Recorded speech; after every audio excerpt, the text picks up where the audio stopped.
নমস্কার। কথায় কথায় কথামৃত অনুষ্ঠানের 481তম পর্বে আপনাদের স্বাগত। আপনারা এই অনুষ্ঠান দেখছেন প্রাণারাম বাংলা ইউটিউব চ্যানেলে, যেখানে সপ্তাহের প্রত্যেক দিন সম্প্রচারিত হয়।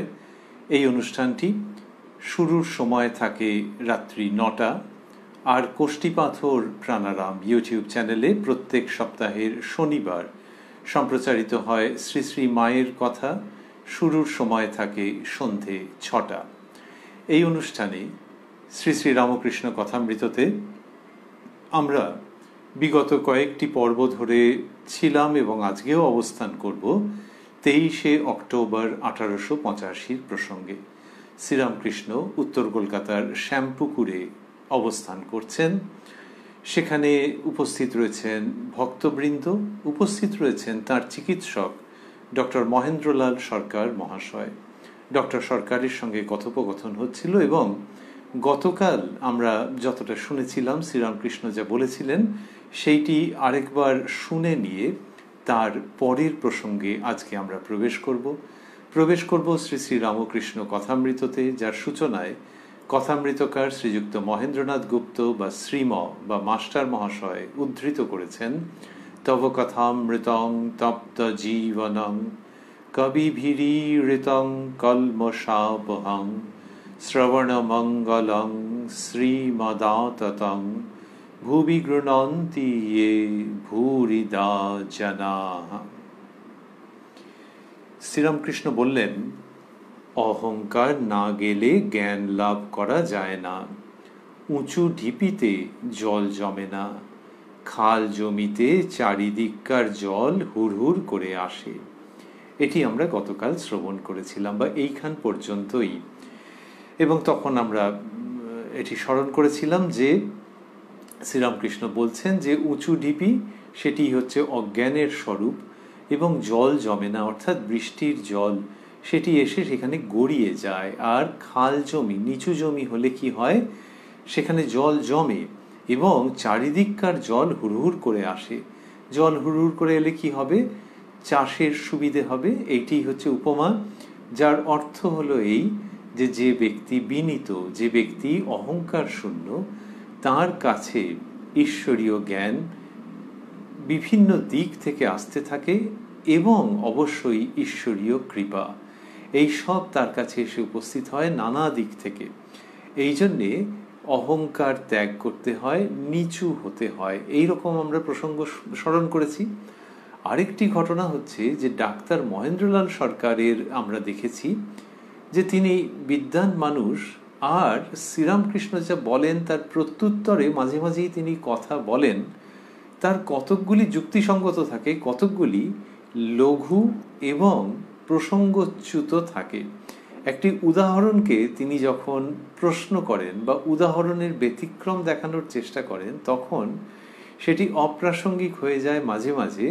কারণ উদাহরণ কি হয়, যে একটি নির্দিষ্ট জায়গাকে কেন্দ্র করে ওই উদাহরণটিকে ব্যবহার করতে হয় যেখানটির জন্য উদাহরণটি ব্যবহৃত হয়েছে। এখন সেটাকে যদি কেউ ব্যাপক অর্থে করতে যান তাহলে প্রসঙ্গচ্যুতির আশঙ্কা থাকে। সেরকম ডাক্তার সরকার মাঝে মাঝে করে ফেলেছেন।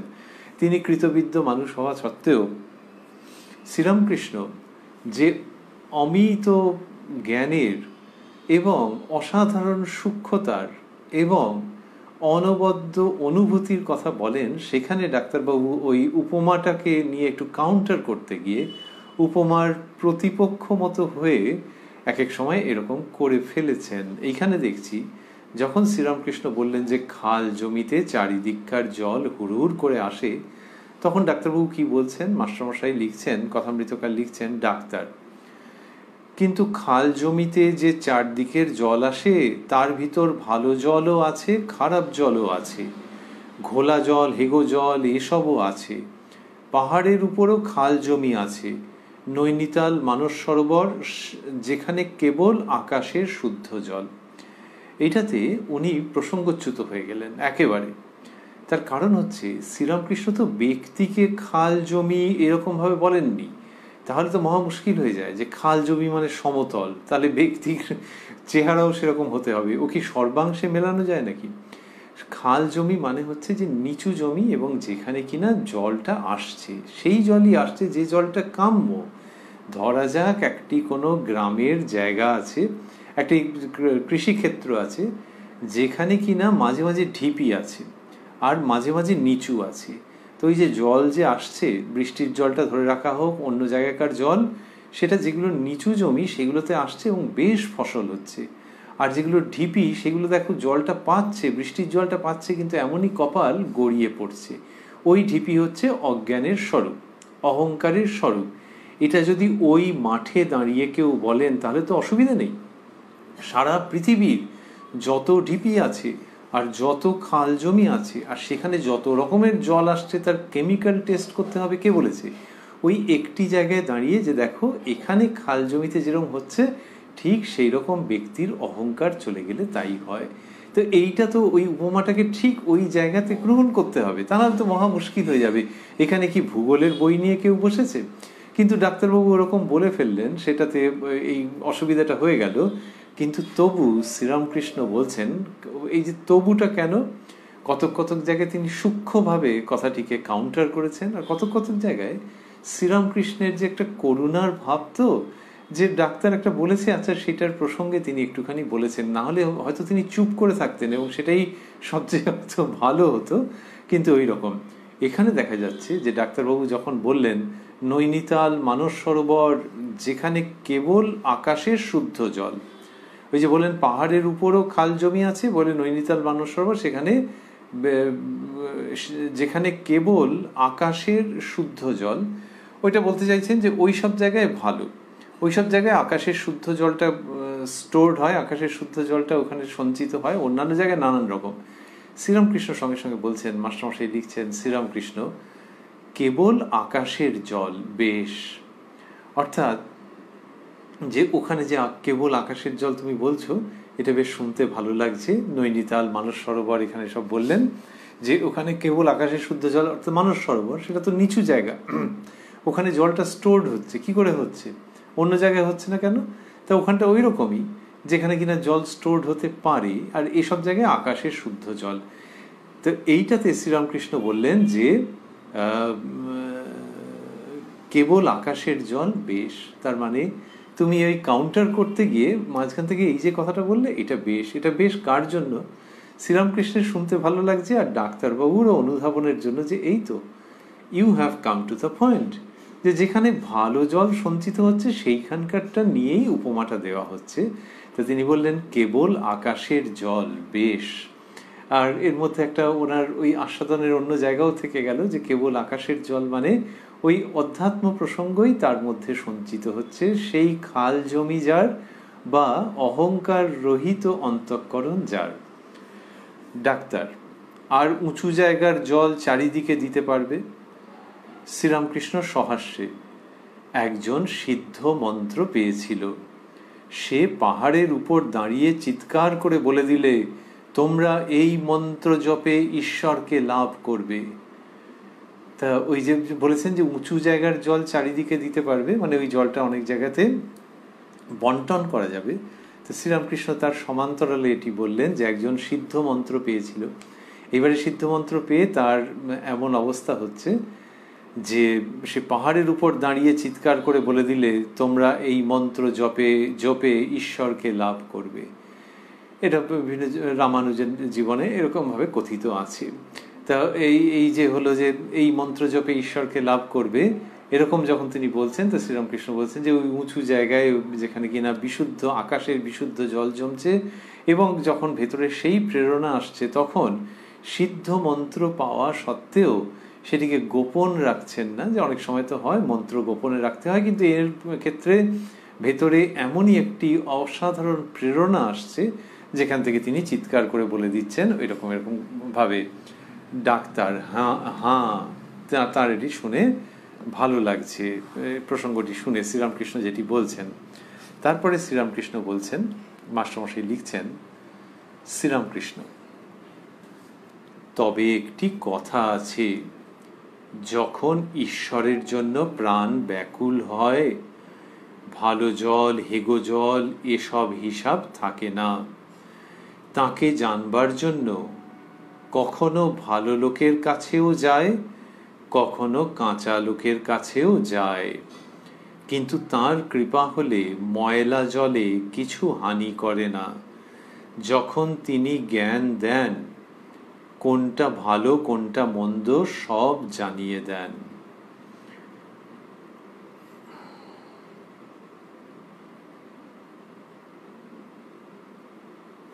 এটি বলছেন। তা শ্রীরামকৃষ্ণ বললেন যে যখন ঈশ্বরের জন্য প্রাণ ব্যাকুল হয়, অর্থাৎ ওই উদাহরণের অসারতা দেখাচ্ছেন, অপ্রাসঙ্গিকতা দেখাচ্ছেন, যেটা ডাক্তারবাবু যতটা টানাটানি করেছেন ব্যাপারটিকে। তা সেখানে ওই যে ডাক্তারবাবু বলেছিলেন যে ওই জমিতে নানান রকমের আজে বাজে জলও এসে যায়।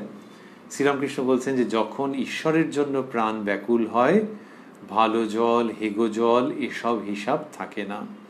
তা এই হিসেবগুলো থাকছে না যখন ঈশ্বরের জন্য প্রাণ ব্যাকুল হচ্ছে। তার মানে কি? তার মানে হলো যে তখন যাই আসুক না কেন, ওই যে তুমি বললে নানান জায়গা থেকে এসে যাবে, যে মানুষের অহংকার নেই তার মধ্যে তুমি যদি বলো নানান রকম এসে যাবে, তাহলেও ভগবান তাকে রক্ষা করবেন। তা বলছেন যে ভালো জল হেগো জল এসব হিসাব থাকে না, তাকে জানবার জন্য কখনো ভালো লোকের কাছেও যায়, কখনো কাঁচা লোকের কাছেও যায়। কি অসামান্য উদাহরণ, যে সে বুঝতে পারছে না তো, তা ওইরকম ভাবে যাচ্ছে, কাঁচা লোকের কাছেও যাচ্ছে। কার না? যার ওই ঈশ্বরে অনুরাগ হয়েছে আর যার নিজের অহংকার চলে যাচ্ছে বা চলে গেছে, সে তখন জানবার জন্য বিভিন্ন রকম লোকের কাছে যাচ্ছে। কাঁচা লোকের কাছে গেল কেন? ওই যে ওই ভেতরে অহংকার নেই তো, সেই জন্য চট করে কাউকে খারাপ বলে ভাবতেও পারছে না, কিন্তু সেই লোকটা বাজে যার কাছে গেছে। এবার কি হবে? তার শ্রীরামকৃষ্ণ বলছেন কিন্তু তার কৃপা হলে ময়লা জলে কিছু হানি করে না। যখন তিনি জ্ঞান দেন, কোনটা ভালো কোনটা মন্দ সব জানিয়ে দেন। এটি বললেন যে জ্ঞান যখন ঈশ্বর দিচ্ছেন, তখন কোনটা ভালো কোনটা মন্দ তিনিই সমস্ত জানিয়ে দেবেন। সুতরাং নিচু হলে, যে ওই যে তুমি বললে বিভিন্ন জায়গা থেকে জল আসবে, আর এই ক্ষেত্রেও একজন ব্যক্তির অহংকার চলে গেলে সে ভালো এবং মন্দ বিভিন্ন লোকের কাছে চলে যেতে পারে, কিন্তু তাতে তার কোনো ক্ষতি হবে না।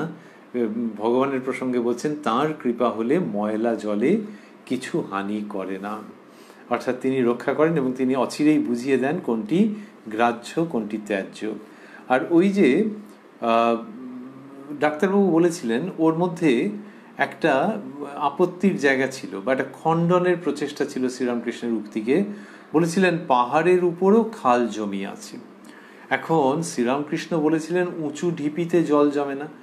এইবার সেটাকে আবার একটা ভূগোল এবং গন্ডগোল, ডাক্তারবাবু কিভাবে এটাকে ওরকম ভাবে যুক্তি দিয়ে কাটবার যেন চেষ্টা করছেন, হচ্ছে না তো। উনি বলেছিলেন যে পাহাড়ের উপরেও কি বললেন তিনি, যে পাহাড়ের উপরও খাল জমি আছে। তার মানে পাহাড় থেকে জল গড়িয়ে পড়ে যায়, কিন্তু ওই দেখো পাহাড়ের উপরেও খাল জমি আছে। তাহলে একই তো প্রসঙ্গ, যে খাল জমি যেখানটা আছে ওখানটাতে জলটা দাঁড়াবে, আর সেই খাল জমির মাঝখানে যদি কোথাও ঢিপি থাকে, ওর ভূগোলটা কি ওইরকম নাকি একেবারে জ্যামিতির মতো করে? ওর মধ্যে নানান রকমের বৈচিত্র্য আছে। তো সেই পাহাড়ের উপর খাল জমি ঠিক আছে, তার মধ্যেও যদি কোথাও ঢিপি থাকে সেখানে জলটা দাঁড়াবে না, এই তো ব্যাপার। কিন্তু ডাক্তারবাবু বলেছিলেন পাহাড়ের উপরেও খাল জমি আছে বলে নৈনিতাল মানস সরোবর এইসব বলেছিলেন। শ্রীরামকৃষ্ণ বলছেন পাহাড়ের উপর খাল জমি থাকতে পারে, কিন্তু বজ্জাত আমি রূপ পাহাড়ে থাকে না। বিদ্যার আমি ভক্তের আমি যদি হয়, তবেই আকাশের শুদ্ধ জল এসে জমে। ওই তার প্রসঙ্গটাকেই নানান রকম ভাবে বলছেন, এক্সট্রিমে চলে যাচ্ছেন একরকম, যে এই তো ব্যাপার। তা বললেন যে পাহাড়ের উপর খাল জমি থাকতে পারে, কিন্তু বজ্জাত আমি রূপ পাহাড়ে থাকে না। তাহলে এই খাল জমি যে পাহাড়ের উপরও একটা সম্ভাবনা, সেটা ভূগোলের দিক থেকে ডাক্তারবাবু বলেছেন। আর মানব জীবনের সত্য হিসেবে শ্রীরামকৃষ্ণ বলছেন যে সেই পাহাড়টা যদি বজ্জাত আমির পাহাড় হয়, তাহলে তার উপরে আর খাল জমি থাকে না। এই বজ্জাত আমি শ্রীরামকৃষ্ণ বুঝিয়েছেন যে বজ্জাত আমি কাঁচা আমি, যে শুধু আমার আমার আমার করে, সেই অর্থাৎ আসক্তির বন্ধনে নানান রকম ভাবে বদ্ধ, সেই বজ্জাত আমির কথা বলছেন যে সেই রকম পাহাড়ে জল জমবে না, অর্থাৎ এবং সেখানে খাল জমি থাকবে না। বিদ্যার আমি ভক্তের আমি যদি হয়, তবেই আকাশের শুদ্ধ জল এসে জমে। বিদ্যার আমি, ভক্তের আমি, এগুলি আমরা আগে পেয়েছি। যে ভক্তের আমি, যিনি ভাবছেন যে আমি ভক্ত, তাহলে ভক্তের আমি মানেটা কি? তার মানে হচ্ছে যে ভক্ত মানুষ যে আমিগুলো উচ্চারণ করেন, সেই আমিগুলো অহংকারে আসক্ত মানুষের মতো নয়। তিনি বলেন যে আমি তার জন্য সব কিছু। জানেন, আমার না বাইরে কোথাও থাকা হয় না, আমি ওই কখন শয়ান দেবো আর কখন ভোগ নিবেদন করব এই করতে করতেই আমার দিন চলে যায়। আমি বাইরে, ওই জন্য জানেন সেদিনকে অমুক বলছিল, কিন্তু আমি থাকতে পারি না।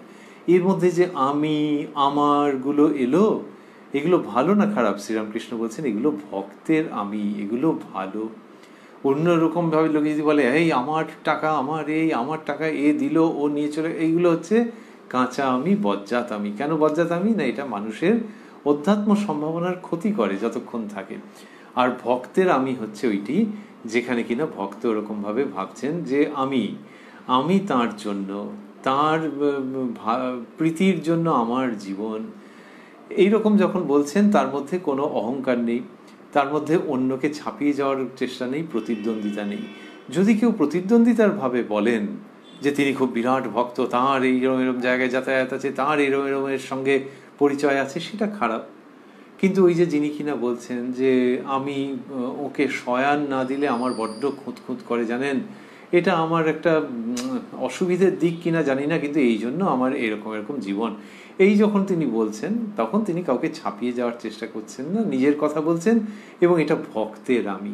আবার বিদ্যার আমি, শ্রীরামকৃষ্ণ বলছেন বিদ্যার আমি মানে ওই আদ্যাশক্তির তিনি বলেছেন দুটি অংশ, একটি হচ্ছে বিদ্যা আসক্তি আর একটি অবিদ্যা আসক্তি। অবিদ্যা শক্তি ঈশ্বর থেকে বিচ্ছিন্ন করে মানুষকে, অন্যদিকে নিয়ে যায়, বিক্ষিপ্ত করে। আর বিদ্যা শক্তি যেটি ঈশ্বরের পথে নিয়ে যায়। তা সেই বিদ্যা শক্তির জন্য যে আমি, কেউ যদি বিদ্যা মায়ার প্রভাবে থাকেন, কারোর ভেতরে যদি সেই বিদ্যার প্রকাশ থাকে, এটা এমনি জেনারেল নলেজ অর্থে নয়, বা নলেজ অর্থে যা বলা হয় সেরকম অর্থে নয়, ঈশ্বরীয় ভাব, সেইটি হচ্ছে বিদ্যা।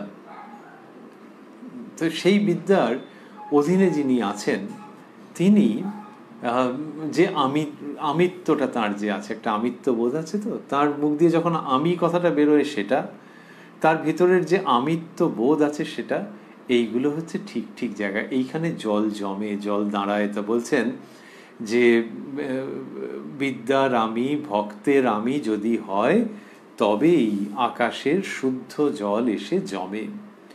বললেন উঁচু জায়গার জল চারিদিকে দিতে পারা যায় বটে, সে বিদ্যার আমি রূপ পাহাড় থেকে হতে পারে। ওই ডাক্তারবাবুর ওটাকে নিয়েই তিনি রয়েছেন, যে উঁচু জায়গার জল চারিদিকে দিতে পারা যাচ্ছে, তাহলে পাহাড়ের ওপরে যে জল সেটা অনেক জায়গায় বন্টন করা যায়, সেই পাহাড়টা কিসে? সেটা কি অজ্ঞানের পাহাড়? আবারও ভূগোল ও গণ্ডগোল। কিন্তু শ্রীরামকৃষ্ণ এটা নিরসন করছেন এইভাবে, বলছেন সে বিদ্যার আমি রূপ পাহাড় থেকে হতে পারে। তাহলে এই বিদ্যার আমি সেই রকম পাহাড় যদি থাকে তাহলে হবে। মূল প্রসঙ্গ থাকছে এইটাই, যে যত ভক্তের আমি, বিদ্যার আমি হবে, নিরহংকার হবে কেউ, তত তার মধ্যে ঈশ্বরীয় কৃপা, ঈশ্বরীয় ভাব, ভক্তি, জ্ঞান এগুলি এসে সঞ্চিত হবে, তার ধারণ করবার ক্ষমতা থাকবে। এইটি শ্রীরামকৃষ্ণ তো বোঝাচ্ছেন, সেগুলি এরকমভাবে এলো। এইবার তিনি বলছেন তার আদেশ না হলে লোক শিক্ষা হয় না। ঈশ্বরের আদেশের কথা বলছেন। শঙ্করাচার্য জ্ঞানের পর বিদ্যার আমি রেখেছিলেন লোকশিক্ষার জন্য। তাকে লাভ না করে লেকচার, তাতে লোকের কি উপকার হবে? লোকশিক্ষার প্রসঙ্গে এসে বলছেন যে ঈশ্বরের আদেশ না হলে লোকশিক্ষা হয় না, এবং বললেন যে শঙ্করাচার্য জ্ঞানের পর বিদ্যার আমি রেখেছিলেন লোকশিক্ষার জন্য। জ্ঞানের পর, চূড়ান্ত জ্ঞানের অন্তিম পর্যায়ে তিনি উপনীত হয়েছেন, তারপর বিদ্যার আমি রেখেছিলেন। এটার মানেটা কি? এর মানে হচ্ছে যে লোকশিক্ষার জন্য তিনি রাখছেন একটা আমিত্ব বোধ।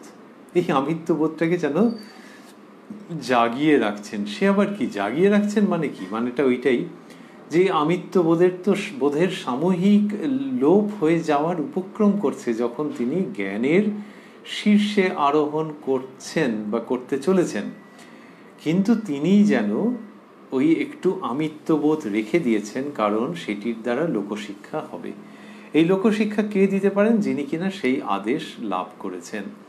আর বললেন যে অন্যথা হলে বলছেন তাকে লাভ না করে লেকচার, যে ঈশ্বরকে বা সেই পরম সত্যবস্তুকে লাভ না করে লেকচার, তাতে লোকের কি উপকার হবে?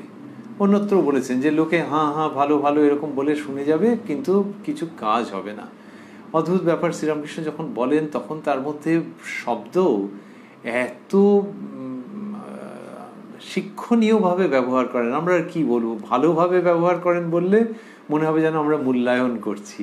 তিনি যেভাবে করেন সেখান থেকে শেখবার আছে, যে ভাষাকে কতভাবে ব্যবহার করা যায়। একটা ইংলিশ শব্দ নিয়ে এলেন, কিন্তু সেটাকে কি অসাধারণ দক্ষতার সঙ্গে অব্যর্থভাবে ব্যবহার করছেন। বললেন তাকে লাভ না করে লেকচার। এই লেকচার, তাকে লাভ না করে ভাষণ, বক্তৃতা, এইসব তো হতে পারত, কিন্তু লেকচার। তাই এমনিতে লোকে বলে না যে লেকচার মারছে জানা, জ্ঞান দেওয়ার একেবারে মানে সুযোগ পেলে হয়। একটু লেকচার কথাটি বক্রোক্তির মতো করে ব্যবহৃত হতে দেখা যায়। এমনিতে নাহলে বলে যে লোকে বলে there will be 3 lecture sessions, সে তো ভালো, হ্যাঁ ভালো, কিন্তু যদি বলা হয় যে একজন ভাষণ দিচ্ছেন আরেকজন লেকচার মারছেন, এই তখন তো তফাৎ হয়ে যায়। সুতরাং লেকচার শব্দটার মধ্যে ওইটার বেশি সম্ভাবনা আছে, ভাষণের মধ্যেও আছে যে যাও যাও আর ভাষণ দিতে হবে না, কিন্তু তার থেকেও যেন আরো শানিত হচ্ছে যে ও চুপচাপ শুনে যাচ্ছি বলে লেকচার মেরে যাচ্ছ তোমার, এরকম। লেকচারের মধ্যে ওরকম একটা শানিত ভাব আছে, ক্ষুরোধার প্রান্ত ভাগ আছে। সেইটাকে শ্রীরামকৃষ্ণ অতর্কিতে ব্যবহার করছেন, যে তাকে লাভ না করে লেকচার, তাতে লোকের কি উপকার হবে। বলতে বলতে বাস্তব দৃষ্টান্ত দিচ্ছেন। নন্দনবাগান ব্রাহ্ম সমাজে গিছলাম, তাদের উপাসনার পর বেদিতে বসে লেকচার দিলে। লিখে এনেছে, তাদের উপাসনার পর বেদিতে বসে লেকচার দিলে, লিখে এনেছে। পড়বার সময় আবার চারিদিকে চায়, ধ্যান করছে তা একবার আবার চায়, মানে তাকায় এক এক দিকে। তা বললেন যে নন্দনবাগান ব্রাহ্ম সমাজে এরকম ঘটেছে। উপাসনার পর কি হয়েছে, যে শ্রীরামকৃষ্ণ বলছেন যে বেদিতে বসে লেকচার দিলে, তা এরকম তাতে আপত্তি কিরকম, ওই আপত্তির কারণটা কি বললেন, লেকচার দিলে লিখে এনেছি, বলে লিখে এনেছে সেইটি আবার লেকচার দিচ্ছে, আবার কিরকম। আর বললেন যে পড়বার সময় আবার চারিদিকে চায়, পড়ছে আর চারিদিকে তাকাচ্ছে, মানে কি যে কেউ অমনোযোগী কিনা, কতটা লোকে সেটা তারিফ করছে, এরকম। ধ্যান করছে তা একবার আবার চায়, ধ্যান করতে করতে তাকাচ্ছে কেন, এইরকম সমস্ত ঘটনা ঘটছে। তা বললেন যে নন্দনবাগান ব্রাহ্ম সমাজে এরকম দেখেছেন। তারপর বলছেন যে ঈশ্বর দর্শন করে নাই তার উপদেশ ঠিক ঠিক হয় না। একটা কথা যদি ঠিক হলো তো আর একটা গোলমেলে হয়ে যায়। ঈশ্বর দর্শন না করলে এরকম হয় যে উপদেশটা ঠিক ঠিক জায়গায় গিয়ে পড়ে না, বা উপদেশের মধ্যে সঙ্গতি থাকে না। একটা কথা যদি ঠিক হলো তো আর একটা গোলমেলে হয়ে যায়, এটা বলছেন তিনি। বলে উদাহরণ দিচ্ছেন আবার, সামাধ্যায়ী লেকচার দিলে বলে ঈশ্বর বাক্য মনের অতীত, তাতে কোনো রস নাই, তোমরা প্রেম ভক্তিরূপ রস দিয়ে তাঁর ভজনা করো। দেখো যিনি রসস্বরূপ, আনন্দস্বরূপ, তাঁকে এই রূপ বলছে। এ লেকচারে কি হবে, এতে কি লোকশিক্ষা হয়? শ্রীযুক্ত সামাধ্যায়ীর কথা বলছেন যে তিনি এরকম ভাবে বলেছেন যে ঈশ্বর বাক্য মনের অতীত, তাতে কোনো রস নাই, তোমরা প্রেম ভক্তি রূপ রস দিয়ে তাকে ভজনা করো, তার ভজনা করো। এটা শ্রীরামকৃষ্ণ বলছেন এই আবার কিরকম লেকচার। দেখো যিনি রসস্বরূপ, আনন্দস্বরূপ, তাকে এই রূপ বলছে। তো এইটা তার অবাকও লেগেছে এবং তার খারাপও লেগেছে। তা এরকম তিনি বলছেন এই লেকচারে কি হবে, এতে কি লোকশিক্ষা হয়? তা ওই লেকচারে কিছু লোকশিক্ষা হয় না, সেটা শ্রীরামকৃষ্ণ বলছেন যে এ তো হচ্ছে না। এটা বাস্তব থেকে দূরে চলে গেল। বলে আরও মজা করে বলছেন, একজন বলেছিল আমার মামার বাড়িতে এক গোয়াল ঘোড়া আছে, গোয়ালে আবার ঘোড়া। সকলের হাস্য, সবাই হেসে ফেলেছেন এটা শুনে। তাতে বুঝতে হবে ঘোড়া নাই। তো শ্রীরামকৃষ্ণ বলছেন যে ওই বলতে গিয়ে কথার মধ্যে অসঙ্গতি এসে যাচ্ছে, যে বলেছে যে আমার মামার বাড়িতে এক গোয়াল ঘোড়া আছে, মানে গল্প বলছে বা এমনি বলে যাচ্ছে একটা জিনিস, কিন্তু দেখো বলতে গিয়ে গোলমাল পাকিয়ে ফেলেছে। কিরকম গোলমাল দেখো, যে গোয়ালের মধ্যে ঘোড়ার কথা বললো। তো শ্রীরামকৃষ্ণ বলছেন গোয়ালে আবার ঘোড়া, তাতে বুঝতে হবে ঘোড়া নাই। তো এটা যেই বলেছেন তখন ডাক্তারবাবুর সেটা বেশ ভালো লেগেছে বলেই মনে হয়। শ্রীরামকৃষ্ণ যখন এরকম বলেছেন সকলে হেসেছেন প্রথমে, তারপর শ্রীরামকৃষ্ণ বলেছেন তাতে বুঝতে হবে ঘোড়া নাই। ডাক্তার সহাস্যে গরুও নাই, সকলের হাস্য। তারপর মাস্টারমশাই লিখছেন, ভক্তদের মধ্যে যাহারা ভাবাবিষ্ট হইয়াছিলেন সকলে প্রকৃতিস্থ হইয়াছেন। এর আগে রয়েছে কথামৃতের মধ্যে যে ভক্তেরা অনেকেই ভাবাবিষ্ট হয়ে গিয়েছিলেন, আমরা আগে সেটি পড়ে এসেছি। যখন গান হয়েছে, গানের পর ভক্তেরা ভাবাবিষ্ট হয়েছেন, এই 23শে অক্টোবরের প্রসঙ্গে আমরা আগে শুনে এসেছি। তো এখানে মাস্টারমশাই লিখলেন যে ভক্তদের মধ্যে যাহারা ভাবাবিষ্ট হইয়াছিলেন সকলে প্রকৃতিস্থ হইয়াছেন। ভক্তদের দেখিয়া ডাক্তার আনন্দ করিতেছেন। ডাক্তারবাবু ওই যে আমরা দেখছিলাম যে মাঝে মাঝে এরকম সব আপত্তি টাপত্তি করছেন, সেগুলো ওনার লেখাপড়ার দিক থেকে ওনার হয়তো মনে হয়েছে যে এরকম যুক্তির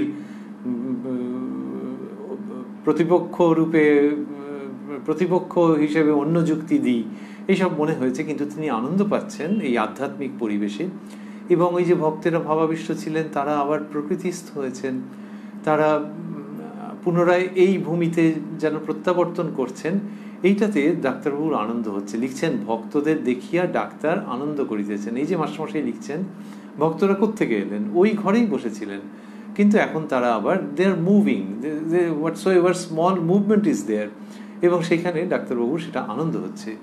মাস্টারমশাই লিখছেন মাস্টারকে জিজ্ঞাসা করিতেছেন ইনি কে, ওই যারা রয়েছেন তাদের পরিচয় নিচ্ছেন।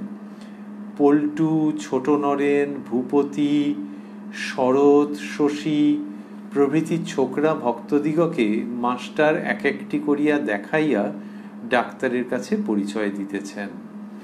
শ্রীযুক্ত শশী সম্বন্ধে মাস্টার বলিতেছেন ইনি বিএ পরীক্ষা দিবেন। শ্রীযুক্ত শশী উত্তরকালে শ্রীমৎ স্বামী রামকৃষ্ণানন্দজি মহারাজ।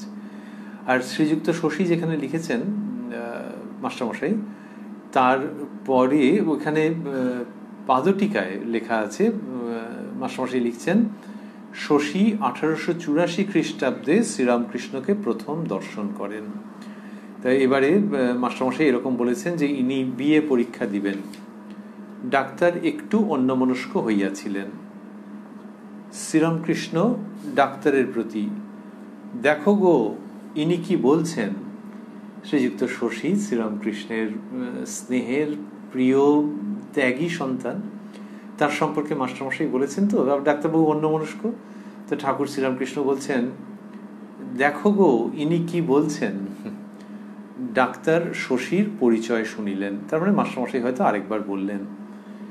শ্রীরামকৃষ্ণ মাস্টারকে দেখাইয়া ডাক্তারের প্রতি, ইনি সব স্কুলের ছেলেদের উপদেশ দেন। ডাক্তার, তা শুনেছি। তা বলছেন ঠাকুর শ্রীরামকৃষ্ণ যে ইনি সব স্কুলের ছেলেদের উপদেশ দেন। মাস্টারমশাই স্কুলের ছেলেদের মধ্যে যাদের দেখতেন যে ভালো সম্ভাবনা আছে, আধার আছে, তাদের ঈশ্বরীয় প্রসঙ্গ বলতেন। যাদের মধ্যে আর একটু অগ্রগতি বেশি দেখতে পেতেন তাদেরকে শ্রীরামকৃষ্ণের কথা বলছেন, হয়তো বা কখনো ঠাকুর শ্রীরামকৃষ্ণের কাছে নিয়ে এলেন, এইসবগুলি তো করতেন। তো এটি 1885-তে দেখছি আমরা, 1885 23শে অক্টোবর, শ্রীরামকৃষ্ণের দেহাবসান এর 1 বছরেরও কম সময় বাদে। তো এই রকম সময় দেখছি যে মাস্টারমশাই সম্পর্কে এরকম একটি মধুর উক্তি করছেন, ইনি সব স্কুলের ছেলেদের উপদেশ দেন। এটা দেখতে পাওয়া যাচ্ছে কত সুন্দর, এবং মাস্টারমশাইয়ের প্রতিও শ্রীরামকৃষ্ণের অপরিসীম ভালোবাসা এখানে প্রকাশিত হচ্ছে। ডাক্তারবাবু বললেন, তা শুনেছি। শ্রীরামকৃষ্ণ, কি আশ্চর্য, আমি মূর্খ, তবু লেখাপড়াওয়ালারা এখানে আসে, এ কি আশ্চর্য। এতে তো বলতে হবে ঈশ্বরের খেলা। তা এরকম ভাবে বললেন যে কি আশ্চর্য, আমি মূর্খ। এই কথাটা হঠাৎ এলো কেন? ওই যে মাস্টারমশাইয়ের সম্বন্ধে হলো তো, তা তিনি তো হেডমাস্টার, রীতিমতো লেখাপড়া জানালো, তো তিনি সব ছেলেদের উপদেশ দেন, তো সে তো ঠিকই আছে, তিনি মাস্টারমশাই লোক, উপদেশ দেবেন হেডমাস্টারমশাই। আর আমার কাছে দেখো কি আশ্চর্য, আমি মূর্খ, তবু লেখাপড়াওয়ালারা এখানে আসে, কি আশ্চর্য। যে এই লেখাপড়াওয়ালারা এরকমভাবে বললেন সহজ সাধারণ ভঙ্গিতে। কারা এসছেন?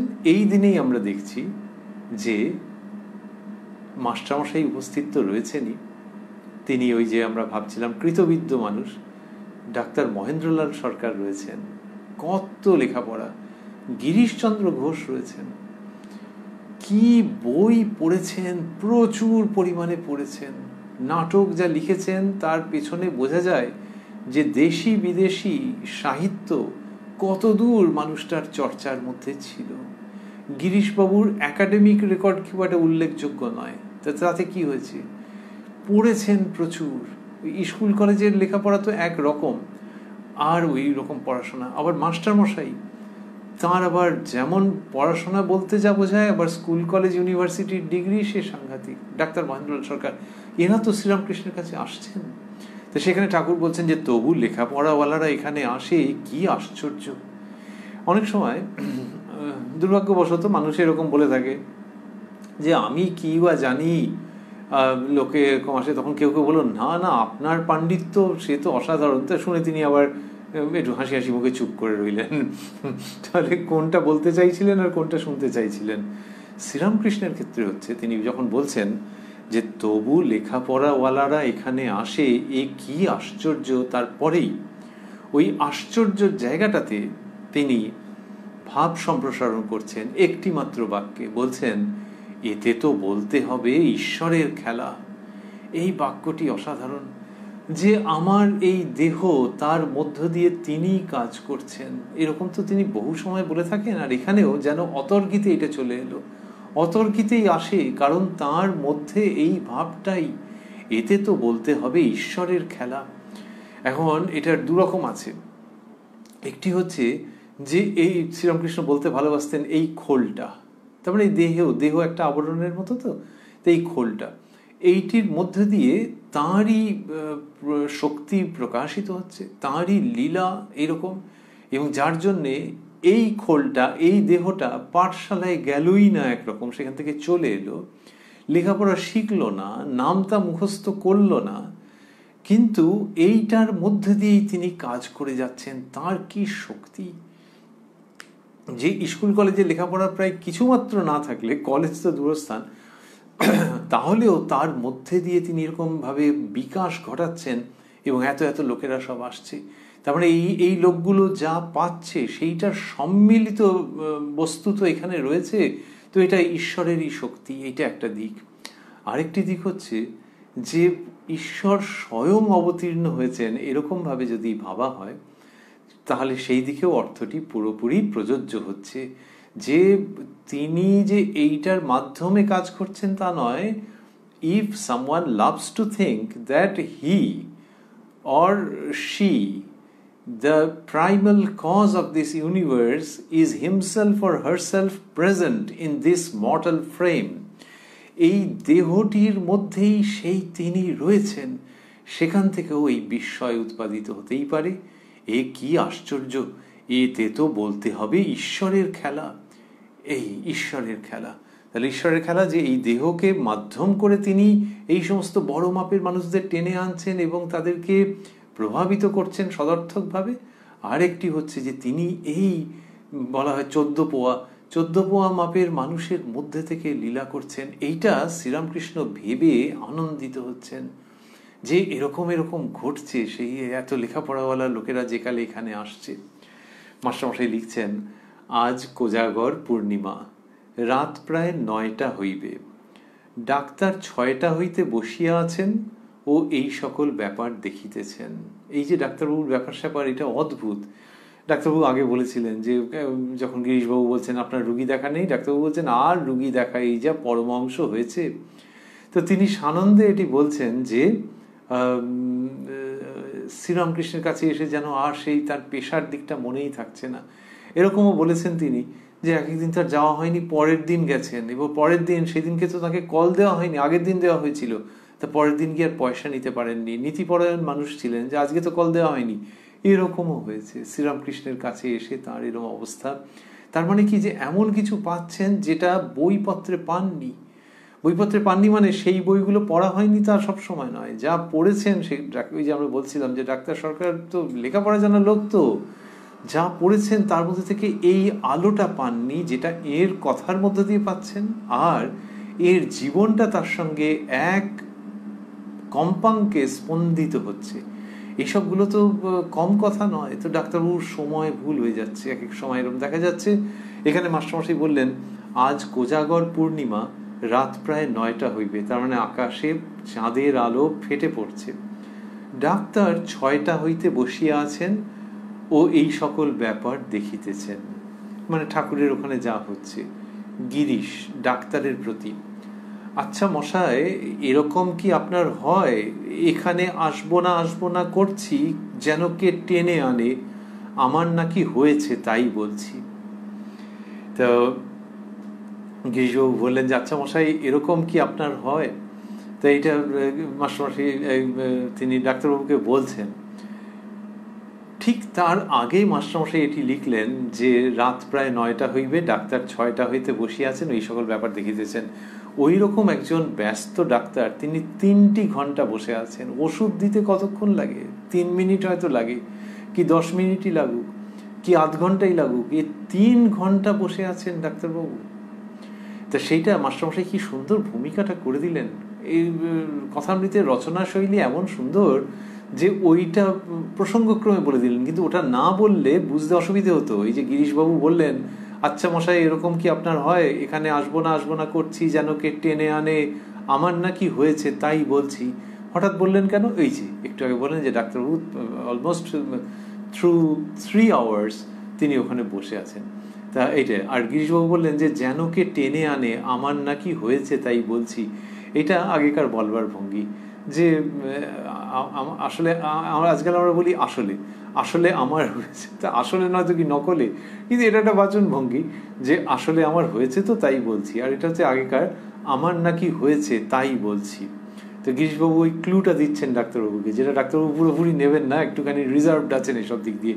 কিন্তু গিরিশবাবু বলছেন যে আমার তো এরকম হয় যে আসবো না করছি, কে যেন টেনে আনছে। এটা মাস্টারমশাইয়েরও হয়েছে। যখন শ্রীরামকৃষ্ণের কাছে প্রথম এসছেন, তখনকার সময়ের কথাই লিখেছেন তো, ওই 3য় দর্শন 4র্থ দর্শনের সময়তে যে কে যেন টেনে আনলে। 4র্থ দর্শনে হচ্ছে এরকম। তো ওই শ্রীরামকৃষ্ণ বলছেন যে একটা ময়ূরকে আফিম খাইয়ে দিছিল, আর সবাই শুনে হাসছে যে সে বেলা 4টের সময় ঠিক এসছে। তো মাস্টারমশাই বলছেন যে আমার অবস্থা তো তাই, কোথাও যাব মনে করলে যাওয়ার জো নাই, কে যেন এখানে বাস্তবিক টেনে আনলে। এইটা এরকম আনন্দ হয়েছে তার, যে নিজের ইচ্ছার বিরুদ্ধে কিছু হচ্ছে নাকি, আরে হোক, এতেই আমার কল্যাণ, এতেই আমার আনন্দ, এতেই আমার মনুষ্যত্বের পূর্ণতা, এতেই আমার দেবত্বের উন্মেষ। সেই জন্য ওই যে কেউ টেনে আনলে এটা বড় আনন্দের। তো ওইটা মাস্টারমশাই ব্যক্ত করেছেন তার সেই ভাব।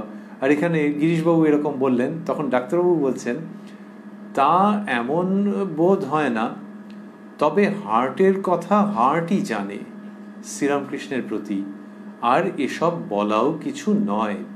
তার মানে হচ্ছে যে এইগুলো সব বলা বলি, এগুলো কোনো বড় কথা নয়, যে নিজের ব্যাপারটা।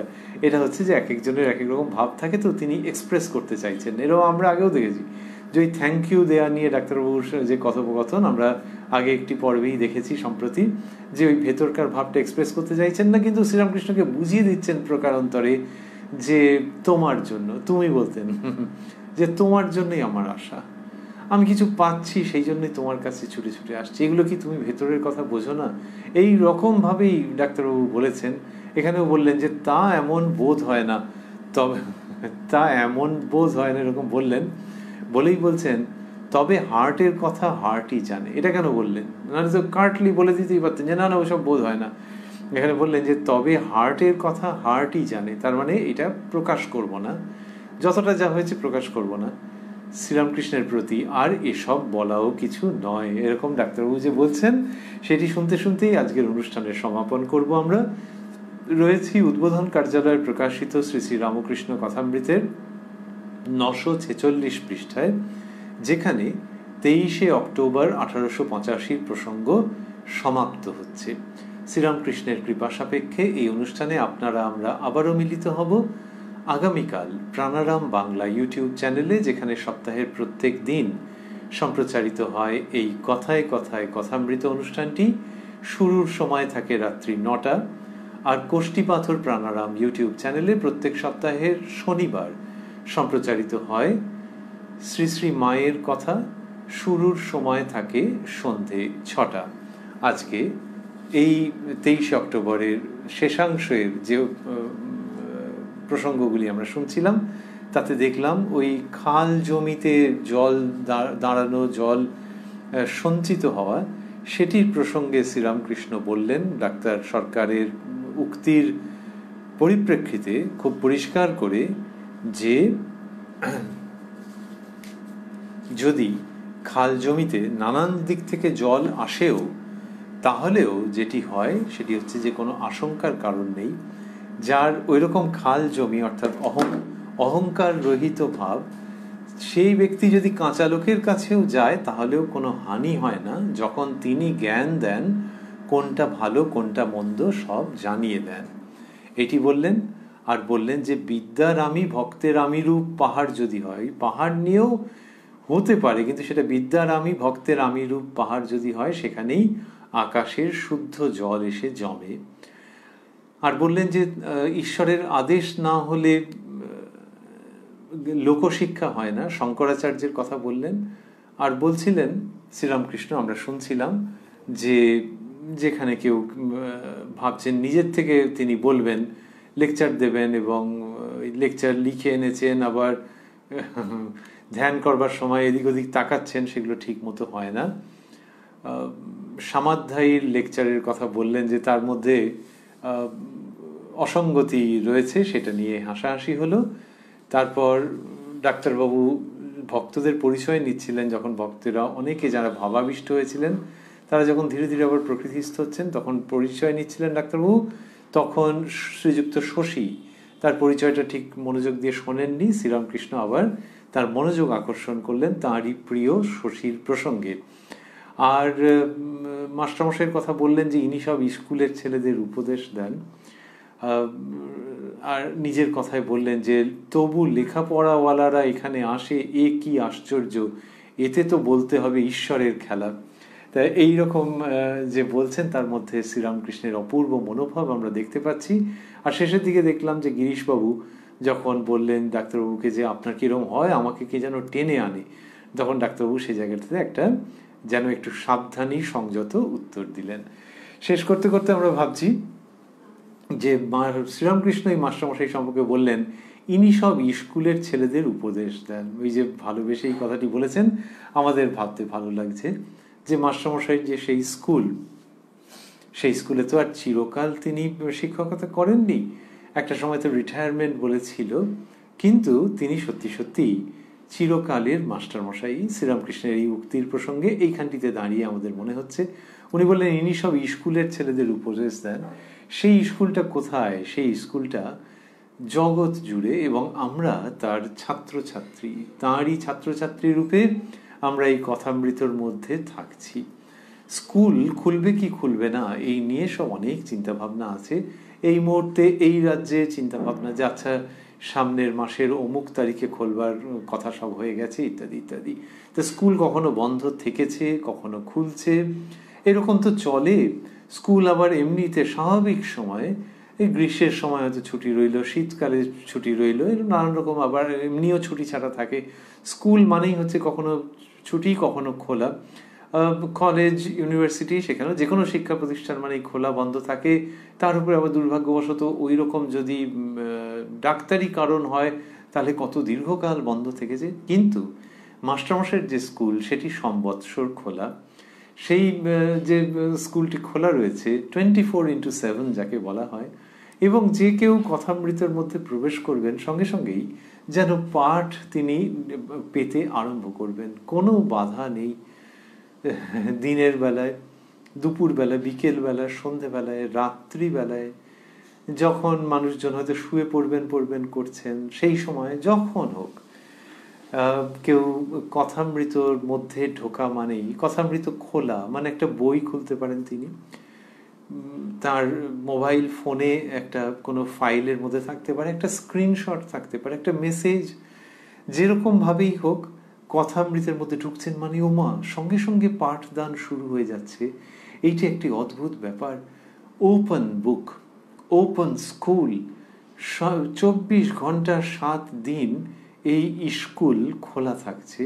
এবং শ্রীরামকৃষ্ণের যে উক্তি সেটা বিশ্বজনীন রূপে সফল সার্থক হচ্ছে ভবিষ্যৎবাণীর মতো।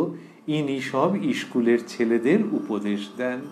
তো তার স্কুলে তো ছেলেরা ছিল, আর অনেক সময় বলা হয় ওই ছেলে মেয়ে ধরে নিয়ে যে শিক্ষার যেরকম এখন সিলেবাস, তাতে ছেলেদের যে কীভাবে কি উপকার হবে সেই সব ভাব দিতাম না, ছেলে মেয়ে সবই। আর শ্রীরামকৃষ্ণের সময় তো মাস্টারমশাই আর ছেলেদেরকে তিনি পড়াচ্ছেন, তো ওটা ঠাকুরেরই আশীর্বাদে এখন একেবারে বিশ্বজনীন হয়ে গেছে, ছেলে মেয়ে দুই। বা ছেলে বলতে আমরা যদি ভাবি ওই ছাত্রছাত্রী মিলিয়েই বলা হচ্ছে। সেটি স্মরণ করতে করতে অনুষ্ঠান আমরা শেষ করছি। শ্রীম বা শ্রীযুক্ত মহেন্দ্রনাথ গুপ্ত তথা আমাদের চিরকালের শ্রদ্ধার পাত্র, প্রণামের পাত্র মাস্টার মহাশয়কে আমাদের অন্তরের প্রণতি নিবেদন করতে করতে আমরা স্মরণ করছি যে তিনি যে শক্তিতে শক্তিমান হয়ে, যার আশীর্বাদে পুষ্ট হয়ে এই আমাদের শিক্ষকতার ভার নিয়ে চলেছেন 24 ঘন্টা 7 দিন, সেই শ্রীরামকৃষ্ণের ভবিষ্যৎবাণী সেটি এই অনুষ্ঠানের শেষে পুনরায় স্মরণ করি। ইনি সব স্কুলের ছেলেদের উপদেশ দেন। ওং নিরঞ্জনং নিত্যম অনন্ত রূপং ভক্তানুকম্পা ধৃত বিগ্রহং বৈ ঈশাবতারং পরমেশমিড্যং তং রামকৃষ্ণং শিরসা নমামঃ।